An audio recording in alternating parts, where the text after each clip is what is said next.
ახალი გარემოება ბათუმში მომხდარ მკვლელობის საქმეში ნაპოვნი იარაღი, რომლითაც სავარაუდოდ სამუელ ეგიზაროვს სასიკვდილო ჭრილობები მიაყენეს. შინაგან საქმეთა სამინისტროს საგანგებო სიტუაციების თანამშრომლებმა და აჭარის სამაშველო სამსახურის თანამშრომლებმა ერთობლივი ოპერაცია ჩაატარეს, რა დროსაც ბათუმში 6 მაისის სკვერში მდებარე ტბიდან 3 ცეცხლსასროლე იარაღი ამოიღეს. გაზის პისტოლეტის, მაკაროვისა და ნაგანის ტიპის იარაღების ძებნის ოპერაცია რამდენიმე საათის განმავლობაში გრძელდებოდა. სამართალდამცველებამ მკვლელობაში ბრალდებული 33 წლის მამაკაცი უკვე აიყვანეს. დაკავებული ჩადენილ დანაშაულს აღიარებს. მკვლელობა კი 22 აპრილს ბათუმში ბარცხანას დასახლებაში მოხდა, რა დროსაც ქუჩაში ცეცხლსასროლი იარაღიდან 3 გასროლით 7 ჯერ ნასამართლები სამუელ გიზაროვის სასიკვდილო დაიჭრა.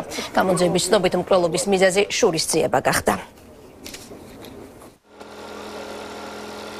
4 კაციანი ვითავდა ჯგუფი მონაწილეობდით, თუმცა დასაწყისისთვის უშედეგოდ იყო, იმიტომ რომ ხედველობა ძალიან ჭირდა.